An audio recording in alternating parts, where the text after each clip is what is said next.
Hello everybody, welcome back to my channel. We are going to be doing the mid-year freakout tag today, and I'm super excited, as I always am, to talk to you about my reading and to talk to you about my stats in particular.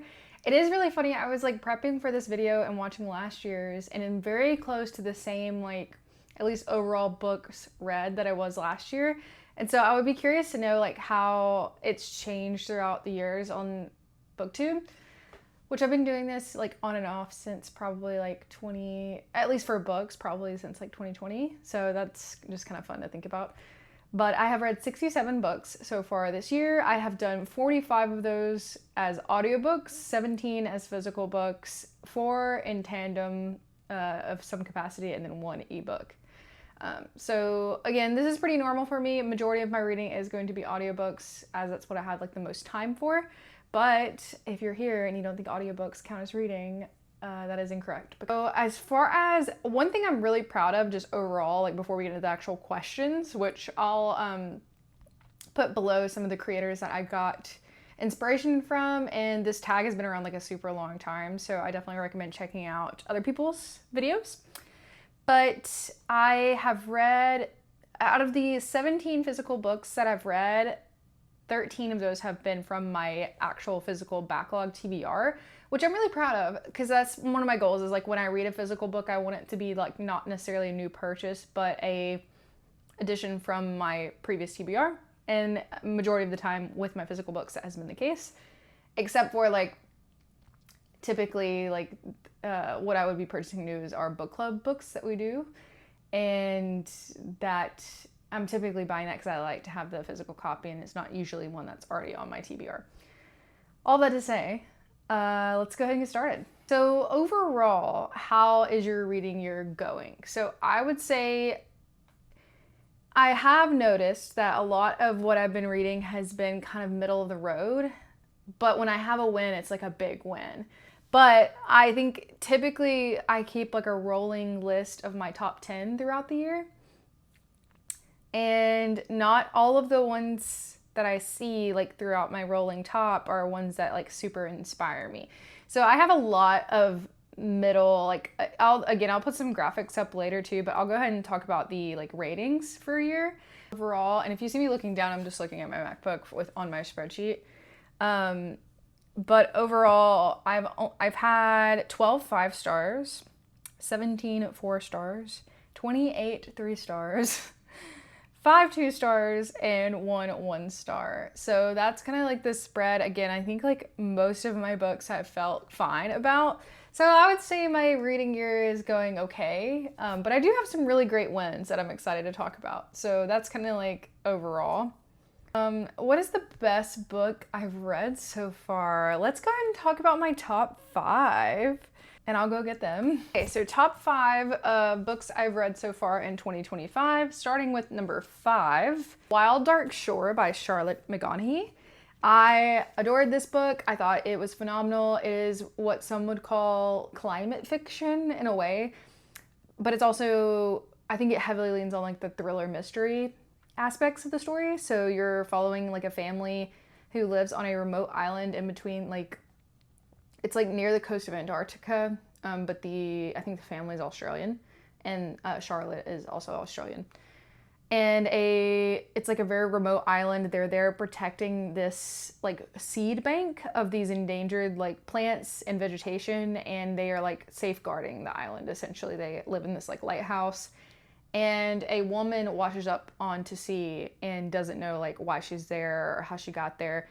And so they're kind of, you switch POVs between the father and the children that live on the island and the woman that has washed up on the sea, trying to figure out like what her connection is to the island, like why she was headed there in the first place, and then also kind of unpacking the layers of familial trauma that has happened to the family and like their individual experiences.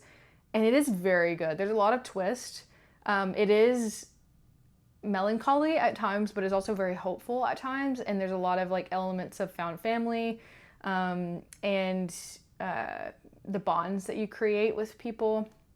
I highly recommend this. It is a new release. This one came out this year in March, I believe, and I think it'll probably remain in my top 10 for sure, if not still my top 5. This is a pretty solid list. It might stay this way. You might be getting some spoilers.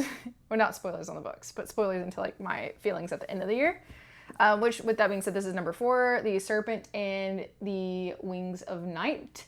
I'm a sucker for romantasy. I will say that this may appear to you as a more like smutty or like more romance-leaning fantasy. I would definitely argue that it is very fantasy-forward. It is fantasy following our female main character, who is the human adopted daughter to this vampire king.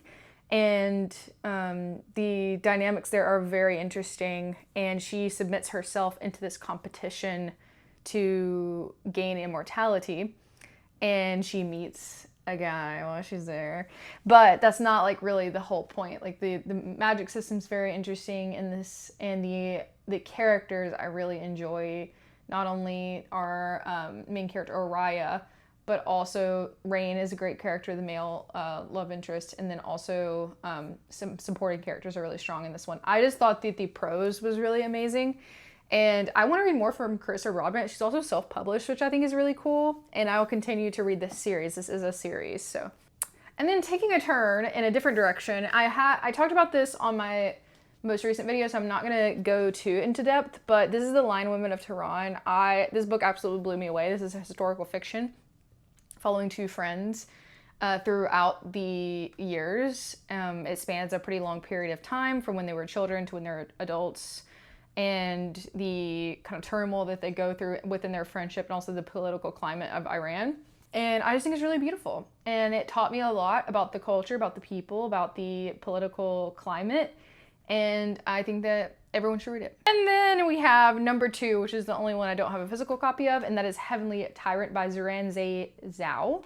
And this is a sequel, so it'll answer my next question after this, which is the best sequel that I've read so far in the year. This is also applicable for that question, and it is my number 2 read, and it is absolutely amazing. It is the epitome of feminine rage in the most beautiful way, and I think this tackles a really interesting question, and it's a fantasy book. And it's the sequel to Iron Widow. It tackles a really interesting question, like what happens after you overthrow the tyrannical government? Like, what does that aftermath look like? How do you handle yourself and your surroundings after you get into a situation that you may not have necessarily actually wanted to be in? I find that very fascinating, and this book was just super well done, as was the first one. So yeah, this one, favorite sequel. And then my number 1, and I guess I use the term sequel as in like the next iteration from the first, because this one also, I guess, is technically a sequel. The last book in the Stormlight Archives, Wind and Truth by Brandon Sanderson. This changed my life fundamentally, how much I loved it. It is absolutely huge, and it's over 1,000 pages. It came out at the very beginning of the year, so I am, even being further removed from it, because I finished it probably, I guess, in February. It's gonna be hard to bump this out of the number 1 spot for me, and it also is hard to discuss this one. You may notice that there's like not a ton of tabs, because I did kind of switch between audio and physical, but don't worry, I have plenty of notes and quotes written down from this one, because that's how good it was. But yeah, this book is an epic fantasy series by Brandon Sanderson that I was initially really intimidated by because of its length and its depth. But I highly encourage you, if you were a fan of fantasy, to give it a try. I think I have a whole video on my TikTok kind of talking about how I chose to approach my reading order. But if you're more into fantasy and you're more integrated into the world, I think starting with this series, sprinkling in a couple of other books before you get to this one, because Brandon Sanderson just does such a good job with his like layers of environments and worlds and world building. So that's my favorite book of the year. That's my long and winded answer, and answering the next question, technically. All right, so my favorite reread. Ooh, this one's hard.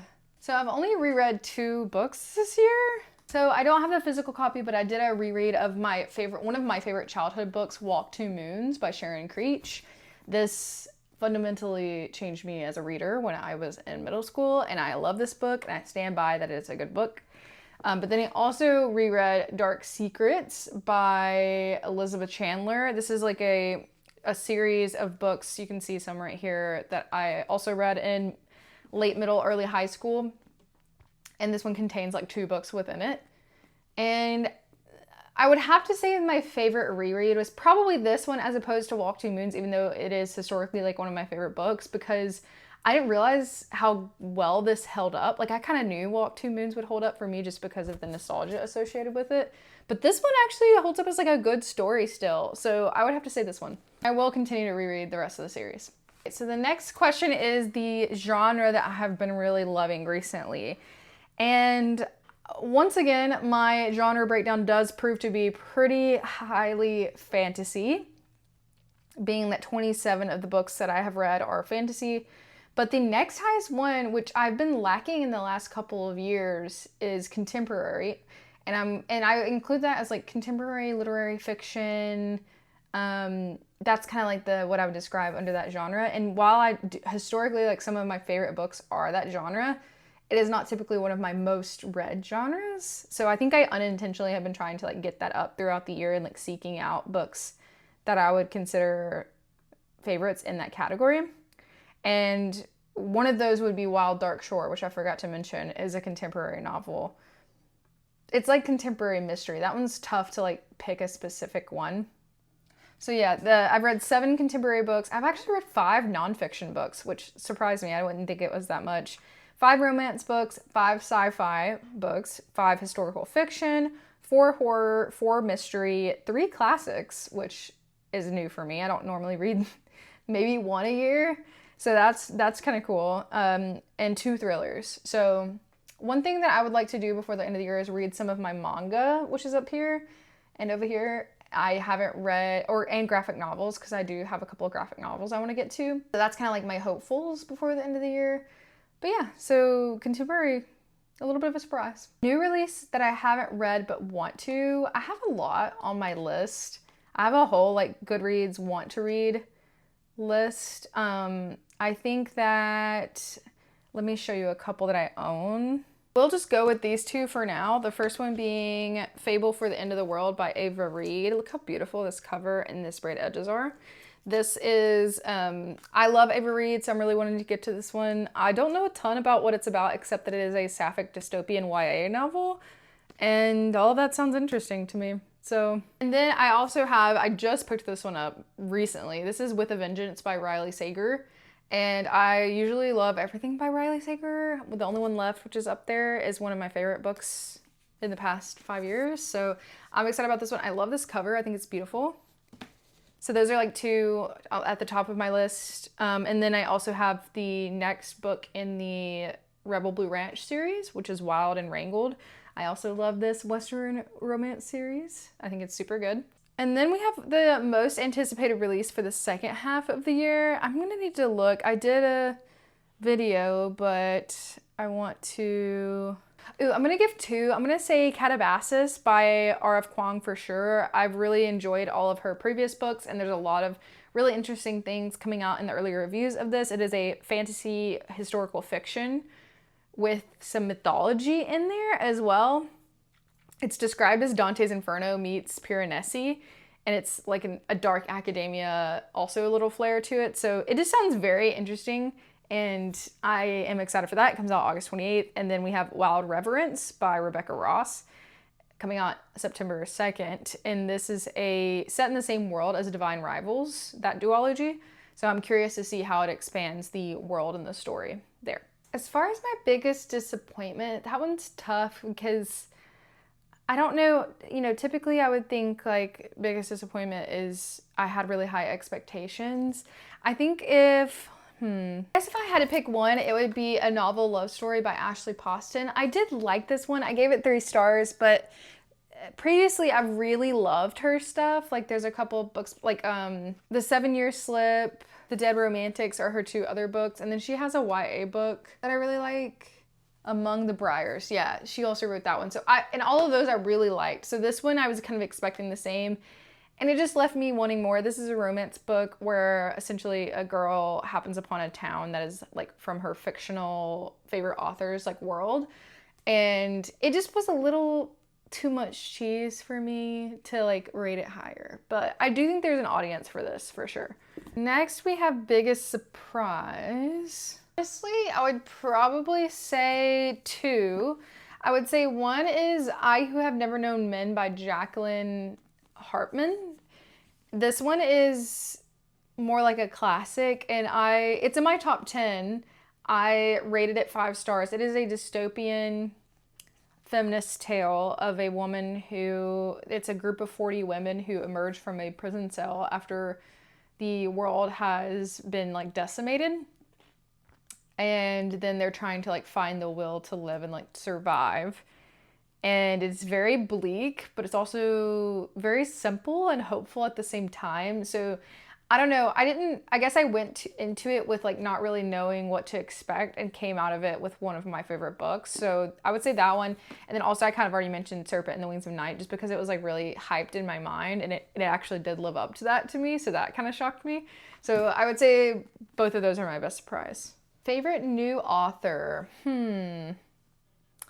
Honestly, I think reading this one, I have read Once There Were Wolves by Charlotte McGonaghy, but I feel like reading one book and loving it isn't the same as like reading 2 books and rating them both 5 stars. So I think Charlotte McGonaghy now has like a slot in like one of my favorite authors. So that, I think she's gonna enter as one of my favorites. And then I would also say Lila Sage, because I've read another iteration of the Rebel Blue Ranch series, Lost and Lassoed, and I loved it, and so I've loved everything that I've read by her. His favorite character? I mean, he was kind of already on the list, but this book, with no spoilers, made Zeth one of my favorite characters. And then also this is an honorable mention as a surprise because I also really loved this YA fantasy. Unfortunately, the rest of the series didn't super hold up for me, but I would also add Bree, the main character here, as one of my favorite characters of the year. Book that made you cry. Ooh. Definitely The Lion Women of Tehran. I cried multiple times reading this. It is very heavy, but it is also like so worth it and absolutely beautiful. Most beautiful book you've bought so far this year or received? Okay, I'm gonna give a couple, one being this book, The Great Divide by Cristina Henriquez. And I think it's really pretty. I like the pattern a lot. And then I'm gonna mention Fable for the End of the World again and also show you the outer cover because it's beautiful. And then I also still really like this Riley Sager one, even though it's a little bit more simple. And books that I wanna read by the end of the year. Oh my God, I'm stressed out because I have a lot. Okay, so a couple of like summary books that I would like to get to and I'll probably take on my cruise when we go here in a couple weeks are The Unhoneymooners by Christina Lauren, just because like I feel like this would be good to read on a cruise, you know? It's a very like summer vibes. And then I would also like to try out my first Abby Jimenez just for the summer. I've had this on my TBR for way too long. I think I'm intimidated because romance is not normally like a top genre for me and it's kind of long. So this will probably come along and we'll just see how it goes. As far as the ones I definitely know that I want to do, one of them is The Children of Red Peak by Craig DeLuey. And this was gifted by my husband who picked it out for me as like a blind like TBR pick. So I definitely want to get to this one and let him know if I enjoy it. And then a sequel I would like to get to is the next Atlas 6 book, The Atlas Paradox by Olivia E. Blake. And I think that's it. And then of course, like as far as new releases, I've already mentioned a few, definitely these two. Also Bury Our Bones in the Midnight Soil by V.E. Schwab I would like to read. And yeah, I am looking forward to the rest of the year and I'll maybe throw up a couple more stats. Here's my like map of the states that I've read from. I always like looking at that, just like checking in, and then the amount of countries, maybe the list of countries that I've read from, because I like to diversify like where things take place. And then of course we'll do a whole like wrap up at the end of the year, but this is our mid-year check-in and thank you for watching. Bye.